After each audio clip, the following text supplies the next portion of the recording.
Hello.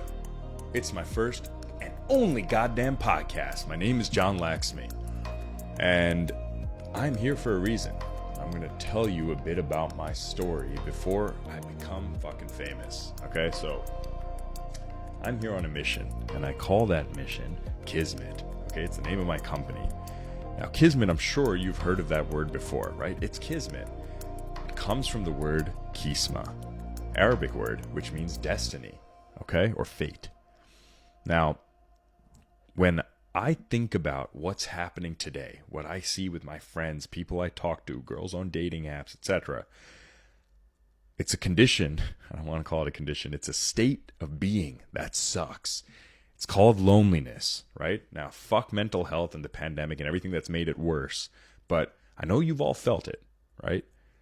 I'm sure at some point when you were young, you had a crush on someone and it didn't work out.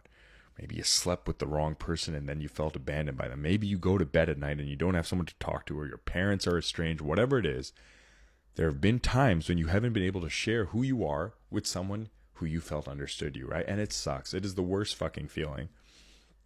So loneliness is something I know intimately, right? And it's not because I'm in New York. It's not because I'm a womanizer. It's none of that. It's because people who have the most to offer feel the most lonely. Right? Imagine a well that is filled with water and it's overflowing and no one's there to catch it. It sucks, right? If I'm video gaming in a basement every day and I live with my parents and I've never talked to a girl, I might feel depressed because my life sucks, but I'm not going to feel super lonely because I don't even know what I'm missing out on, right? If you've only taken cold showers in your life, you're not going to miss a hot shower. So here is my story and why I'm so passionate about this and why I'm going to help you all, in order to help myself, find deep connection. Okay, so when I think of Kiszmet, my mission, I call it the science of connection meets the lost art of love, right? Because there's a whole layer of data and empirical studies and research that can help us be more empowered with human connection, right? You think about something like sleep or fitness, nutrition, or even take something like a woman's period or ovulation, right? 5 years ago, you didn't know how many steps you were taking. You didn't know whether you got REM and all this bullshit. You didn't know when your period's going to start. But now, all of that's online. People can talk about privacy or whatever, but all of you know your steps, or you want to know it, or you have some sense of your cardio, your heartbeat, or pulse oximeter during COVID about your SpO2 rate, whatever it is, right? Why is there nothing like that for social connection? It's bullshit. Because there's a whole layer, and just because the emotion of connection feels mystical and magical and Disney does not mean that there is not a layer that can empower you to be in control of it. If you need a resume to get a job, you don't.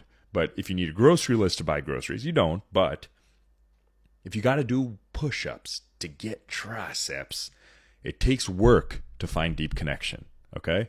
And I know this intimately. I'm still single, right? I wish I fell in love the day I was fucking born. Who doesn't want a best friend you get to fuck, right? It's the best thing in the world. Science backs it. Your heart backs it. The biggest pains and heartbreaks and joys you felt in your life come from relationships, right? So, a little bit of context.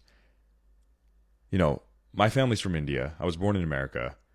So, you know, I love America. But my life was pretty chill in the sense that I was a smart guy. You know, athletic, whatever it is, but, you know, I was captain of my debate team, captain of the tennis team. I played basketball. My grades were solid. AP high school, blue ribbon high school. Everything was fucking set. Almost perfect SAT scores. And then, but I felt a little purposeless, right? It's almost like a first world problem, right? It's like that quote, good times build weak men, right? I just didn't feel like I had an outlet for all of my energy. One thing leads to another. Senior prank, my friend does, right?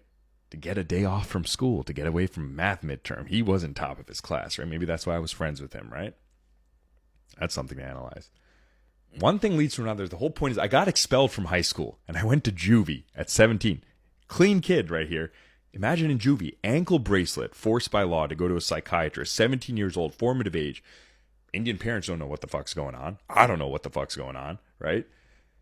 Super traumatic experience. Friends not allowed to talk to me because their parents don't. Rejected by society. Terrified about whether I'm going to college. Now, this is not comparative to someone who is grown up in the projects or someone in Sierra Leone or someone facing the Boko Haram. Like, this problem pales in comparison, but relative to my life, the amount of pain I felt was terrible, right? Just like a Kardashian breaking a nail might upset her. relative, these things upset us, right? So for me, I was in a lot of pain. I felt super socially isolated, and I went to fucking juvie, right? What the hell? I was with kids who had stabbed people, killed people. It was terrifying, right? Became great friends with them. So whatever it is. But my whole hypothesis is that, pain wakes you up, right? It's how we're different from the chimpanzee. Some people argue, evolutionary biologists, that our difference between us and different species in a non-mystical way is our ability to imagine, right? The prefrontal cortex allows us to abstract and pattern integrate. That's how we build civilizations in ways that even dolphins and chimpanzees can't, right? Now, I say that a part of that, when you think of natural selection, right? When you feel pain, if I grew up with honey and milk spread all over me, girls kissing me from the day I was born, and $1 billion, why would my brain ever have to turn on, right?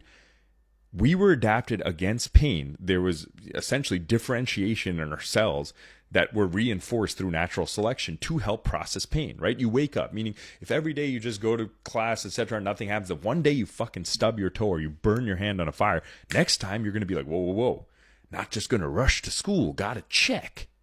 That's what happens with pain. Some people deal with pain by getting worse, getting depressed, escaping, work, travel, partying, etc.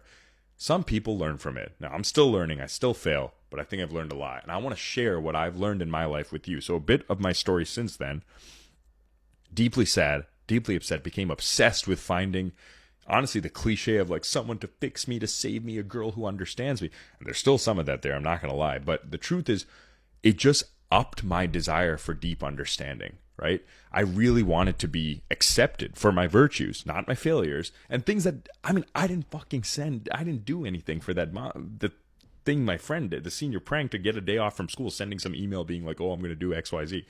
Whatever it is. Doesn't matter though. It's still hyper accountability. I felt like responsible. And I became obsessed with finding the right person. And from then, I turned my life around in a lot of ways, right? I've worked at NASA, JP Morgan, the White House, TED Talks, NBC, VC venture-backed startups and technology companies, AI companies, and most recently the CIA, investing in technologies that focus on human behavior and human performance. I studied philosophy at NYU. I triple minored in math, psychology, and physics. Like I do this, right? I've been with 469 women in the past 4 years. I've been very obsessed with trying to find connection. Now people could be like, well, then why are you sleeping with all these people, right?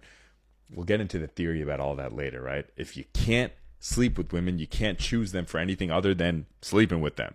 You got to be sober on eating food to understand their heart and mind. But we'll get to that, okay?